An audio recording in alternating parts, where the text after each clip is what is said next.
பாத்தீங்கன்னா மிதுன ராசி காலபுருஷ தத்துவத்தில் 3வது ராசியாக வரக்கூடிய மிதுன ராசிக்கு பலன்கள் எப்படி இருக்குன்னு பார்த்தா, ஆண்டு கிரகம் என்று சொல்லப்படுகிற குரு 12ஆம் இடத்திலே நீடித்திருக்கிறார். அக்டோபர் மாதம் முழுவதும் எந்த ஒரு மாற்றமும் இல்லை. ராகு 10ஆம் இடத்திலும் கேது 4ஆம் இடத்திலும் நீடித்திருந்து, அந்த குரு பார்வை பெற்ற கேது இந்த இடம் விஷயம், வீடு விஷயங்கள், தாயார் விஷயத்துல நல்ல மாற்றத்தை அது மாதிரி கொடுத்துட்டு இருக்கிறார். தொழில் விஷயமா ராகு இருந்து நல்ல ஒரு முயற்சியும் அதுக்கு தகுந்த ஒரு பலனையும் கொடுக்கக்கூடிய ஒரு அமைப்பு தொடர்ந்து வந்து கொண்டிருக்கிறது. அதே சமயத்துல 9ஆம் இடத்துல அஷ்டம சனி முடிந்து 9ஆம் இடத்துல சனி இருக்கிறது நல்ல ஒரு அமைப்பு தான். 2020, 21, 22 தான் பெரிய பாதிப்பு பெற்ற மிதுன ராசிக்காரர்கள். 23ல இருந்தே கொஞ்சம் ஃபார்வர்ட்ல போயிருக்கிறீங்க தான் உண்மை. அந்த அடிப்படையில மாத கிரகங்களோட பயிற்சி எப்படி இருக்குது, அக்டோபர் மாசம் எப்படி இருக்க போகுதுன்னு பார்க்கும்பொழுது, முதல் ராசி அதிபதி என்று சொல்லப்படுகிற புதன் 4ஆம் இடத்தில் மூல திருகோண பலம் பெற்று குருவின் பார்வையில இருந்தது நல்ல ஒரு விஷயம்.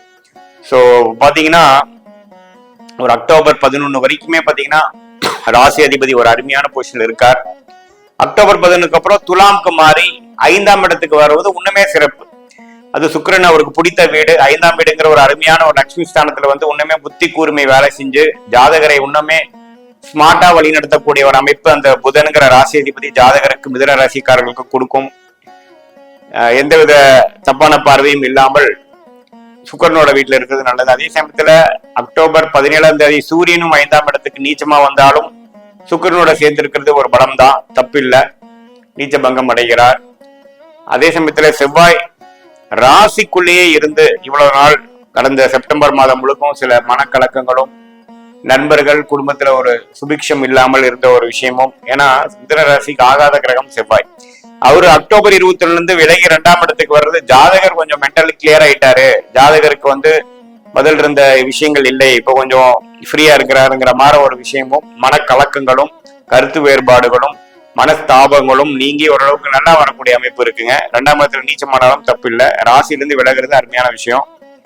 அதே சமயத்துல சுக்கிரன் பாத்தீங்கன்னா அக்டோபர் 21ஆம் தேதிக்கு அப்புறம் விருச்சகத்துக்கு மாறி, அதாவது 5ஆம் இடத்துல இருக்கக்கூடிய சுக்கிரன் 6ஆம் இடத்துக்கு மாறி சில விஷயங்கள் மாறக்கூடிய அமைப்புகள் உண்டு.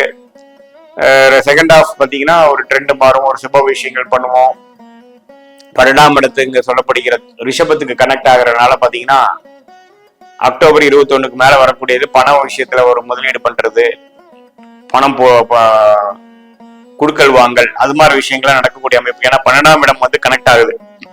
ஸோ எப்படி பார்த்தாலும் முதல் ஆஃப்ல வந்து ஒரு கான்கிரீட்டான ஒர்க்கும் ஸ்மார்ட்டான ஒர்க்கும், மாணவர்களா இருந்தாலும் சரி, தொழிலதிபர்களா இருந்தாலும் சரி, வியாபாரிகளா இருந்தாலும் சரி, வேலையில் இருப்பதாலும் சரி, நல்ல ஒரு உத்வேகமா செயல்படக்கூடிய அமைப்பும், கடைசி செகண்ட் வீக் 2 வீக்ஸ் பாத்தீங்கன்னா ஒரு வேற விதமான ஒரு முதலீடுகள், ஒரு வேலை படுக்க விஷயமாக, வேலை காரணமாக ஒரு டிராவலிங், சுப முதலீடு, அது மாதிரி சில நல்ல விஷயங்கள் வாழ்க்கைக்கு உதவக்கூடிய ஒரு நல்ல அமைப்பு கொடுக்கக்கூடிய அமைப்பு உண்டு. எல்லா கிரகமும் இருக்க வேண்டிய இடத்துல நல்லா இருக்கிறது.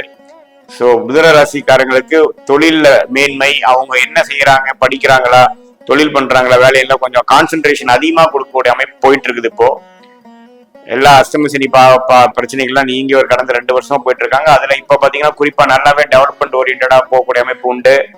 குரு 12ஆம் இடத்துல இருந்தாலும் எந்த விஷயத்தையும் பாதிப்பில்லை. குரு 12 இருக்கு நல்லதுங்க. ஏன்னா பாதகாதிபதியே 12ல மறைவது நல்லது, தொழிலுக்கு நல்லது, சுப முதலீடுக்கு நல்லது, பணம் குடுக்கல் வாங்கலுக்கு நல்லது, ஜெயிக்கக்கூடிய ஒரு அமைப்பு இருக்குங்க. வெளி மாநிலம் வெளிநாடு போகக்கூடிய அமைப்புகள் இருக்கு. அது சுக்கிரன் வந்து அக்டோபர் 21க்கு அப்புறம் பேர்த்ததுக்கு அப்புறம் இன்னுமே ஒரு லாங் டிஸ்டன்ஸ் டிராவல் கிடைக்கக்கூடிய அமைப்பு இருக்கு. சுப முதலீடுகள் பண்ணக்கூடிய அமைப்புகள் இருக்கு. கூட்டி கழிச்சு பார்க்கும் பொழுது இது ஒரு நல்ல ஒரு மாதமாக மிதுன ராசிக்காரர்களுக்கு இருக்க போகிறது. இது வந்து ஒரு பொதுவான பலனையை தவிர உங்களுடைய ஜென்ம ஜாதகத்தில் என்ன தசாபுத்திகள் போயிட்டு இருக்கு, என்ன நேரத்தில் எந்த தேதியில் பிறந்தீங்க, எந்த ஊர்ல பிறந்தீங்க வச்சுதான் துல்லியமான பலன்கள் சொல்ல முடியுங்கிறது நீங்க தெரிஞ்சுக்கணும். நான் சொல்லக்கூடிய பலன்கள் வந்து நல்ல தசாபுத்தியில் போகும்பொழுது இன்னும் அதிகமான ஒரு நல்ல நட்பலன்களும், சுமாரான தசாபுத்தியில் போறப்போ நம்ம சொன்ன சாதகமற்ற பலன்கள் கொஞ்சம் அதிகமாகவும் நடக்கும் என்பதை நீங்க தெரிந்து கொள்ள வேண்டும்.